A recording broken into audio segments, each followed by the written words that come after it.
Hello, and welcome to Write Volume's Asian American History More.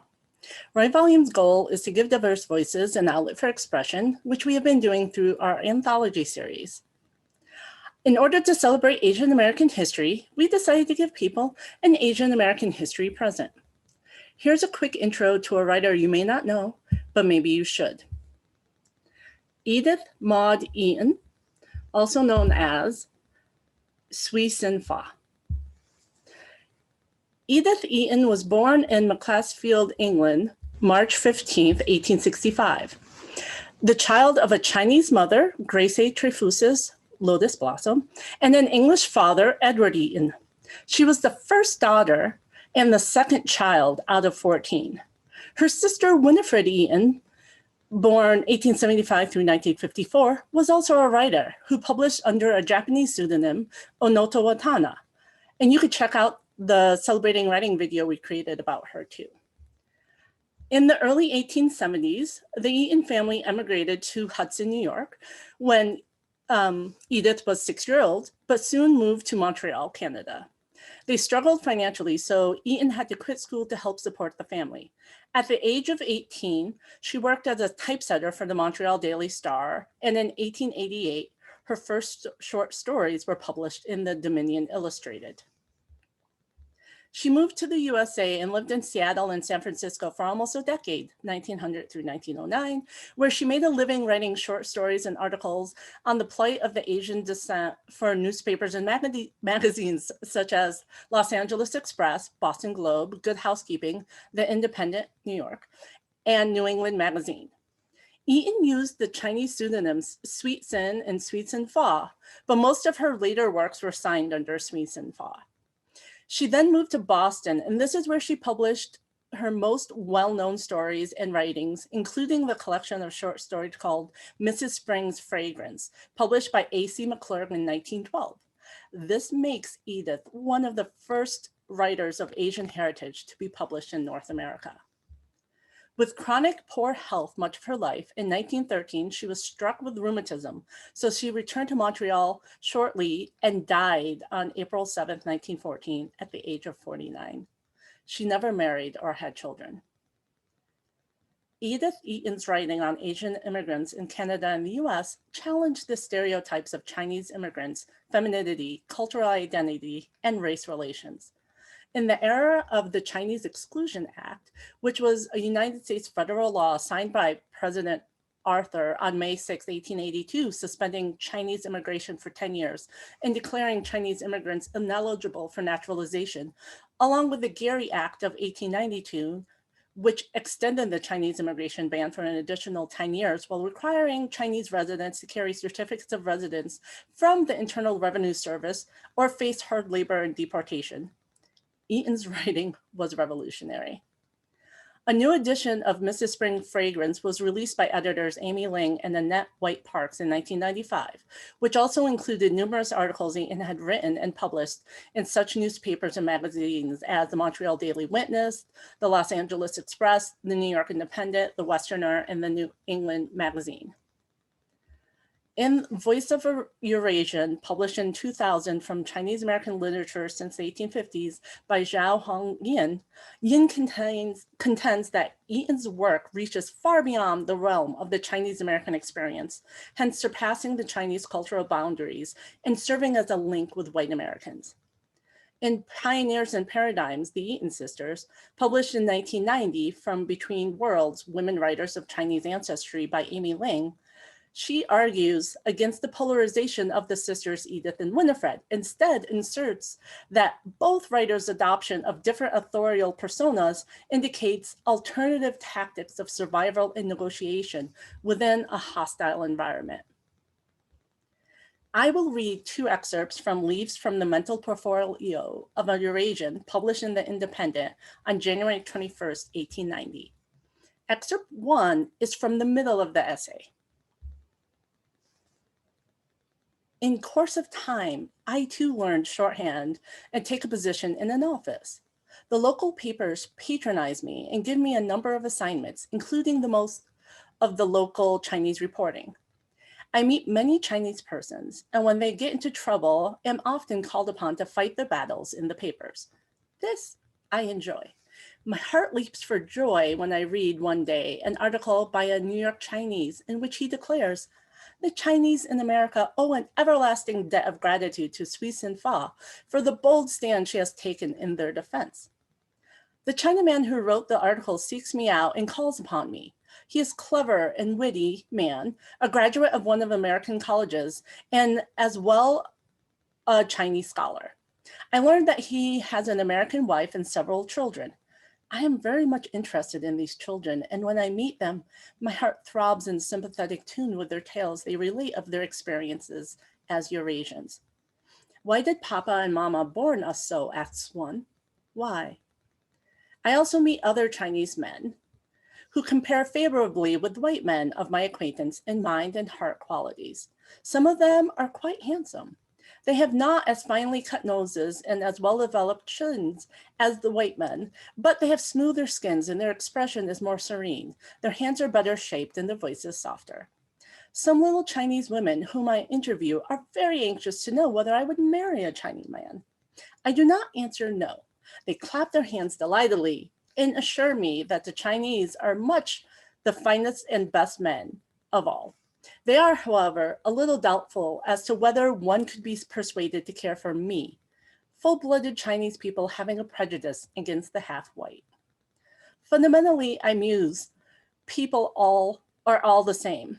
My mother's race is as prejudiced as my father's. Only when the whole world becomes as one family, with human beings able to see clearly and hear distinctly, I believe that someday a great part of the world will be Eurasian. I cheer myself with the thought that I am but a pioneer. A pioneer should glory in suffering. You were walking with a Chinaman yesterday, accuses one acquaintance. Yes, what of it? You ought not to. It isn't right. Not right to walk with one of my mother's people? Oh, indeed. I cannot reconcile his notion of righteousness with my own. End of the excerpt. This interaction seems disheartening, but she ends the essay with the following. My experiences as a Eurasian never cease, but people are not now as prejudiced as they have been. In the West, too, my friends are more advanced in all lines of thought than those whom I knew in Eastern Canada, more genuine, more sincere, with less of the form of religion, but more of its spirit. So I roam backwards and forward across the continents. When I'm in the East, my heart is West. When I'm in the West, my heart is East. Before long, I hope to be in China. As my life began in my father's country, it may end in my mother's. After all, I have no nationality and am not anxious to claim any. Individuality is more than a nationality. You are you, and I am I, says Confucius. I give my right hand to the Occidentals and my left to the Orientals, hoping that between them, they will not utterly destroy the insignificant connecting link. And that's all. For me, this highlights the depth of the alienation she felt at not belonging to either people, her mother's Chinese side nor her dad's white side. She was looking simply for a path for survival. She wanted to be able to be herself without having people to make her choose a side. Now here's an excerpt from one of her stories. This is from near the start of Mrs. Spring Fragrance, which was published in 1912. Laura was with Mrs. Spring Fragrance, and Mrs. Spring Fragrance was trying to cheer her. I had such a pretty walk today, she said. I crossed the banks above the beach and came back by the long road. In the green grass, the daffodils were blowing in the cottage gardens, the currant bushes were flowering, and in the air the perfume of the wallflower. I wished, Laura, that you were with me. Laura burst into tears. That is the walk, she sobbed. Kaizu and I so love, but never, never can we take it together again. Now, little sister, comforted Mrs. Spring, you really must not grieve like that. Is there not a beautiful American poem written by a noble American named Tennyson, which says, "'Tis better to have loved and lost than never to have loved at all." Mrs. Spring Fragrance was unaware that Mr. Spring Fragrance, having returned from the city, tired with his day's business, had thrown himself down on the bamboo settee on the veranda, and that although his eyes were engaged in scanning the pages of the Chinese world, his ears could not help receiving the words which borne to him through the open window. "'Tis better to have loved and lost than never to have loved at all," repeated Mr. Spring Fragrance, not wishing to hear more of the secret talk of women. He arose and sauntered around the veranda to the other side of the house. Two pigeons circled around his head. He felt in his pocket for a lychee, which he usually carried for the pecking. His fingers touched a little box. It contained a jadestone pendant, which Mrs. Spring Fragrance had particularly admired the last time she was in downtown. It was the 5th anniversary of Mr. and Mrs. Spring Fragrance's wedding day. Mr. Spring Fragrance pressed the little box down into the depths of his pocket. A young man came out of the back door of the house at Mr. Spring Fragrance's left. The Chen Yuen house was at his right. "Good evening," said the young man. "Good evening," returned Mr. Spring Fragrance. He stepped down from his porch and went and leaned over the railing, which separated this yard from the yard in which the young man stood. "Will you please tell me," said Mr. Spring Fragrance, "the meaning of the 2 lines of an American verse which I have heard?" "Certainly," returned the young man with a genial smile. He was a star student at the University of Washington and had not the slightest doubt that he could explain the meaning of the universe. "Well," said Mr. Spring Fragrance, "it is this: 'Tis better to have loved and lost than never to have loved at all." "Ah," responded the young man with an air of profound wisdom. "That, Mr. Spring Fragrance, means that it is a good thing to love anyway, even if we can't get what we love, or, as the poet tells us, lose what we love." Of course, one needs experience to feel the truth of this teaching. The young man smiled pensively and reminiscently.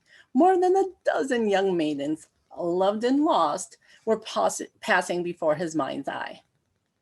"The truth of the teaching," echoed Mr. Spring Fragrance a little testily. "There is no truth in it whatsoever. It is disobedient to reason. Is it not better to have what you do not love than to love what you do not have?" "That depends," answered the young man, "upon temperament." "I thank you. Good evening," said Mr. Spring Fragrance. He turned away to muse upon the unwisdom of the American way of looking at things. End excerpt. I love how Eaton captures the personalities of people so well.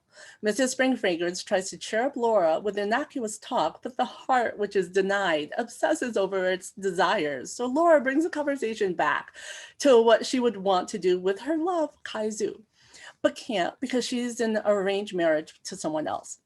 Then there's the practical Mr. Spring Fragrance. Is it not better to have what you do not love than to love what you do not have? The subtle humor in the story made me laugh. The young neighbor man had not the slightest doubt he could explain the meaning of the universe. And also when Mr. Spring Fragrance turned away to muse upon the unwisdom of the American way of looking at things. This reminds me of a rom-com, and you'll have to read it to discover what happens next. This has been Write Volumes Asian American History More. And there are many more Asian American history presents if you look. Feel free to follow Write Volumes on Twitter, Instagram, Facebook, or YouTube, or sign up for our email list on our website, www.writevolumes.com. And if you have any writers who you would like us to celebrate in this series, please make a comment below. Thank you.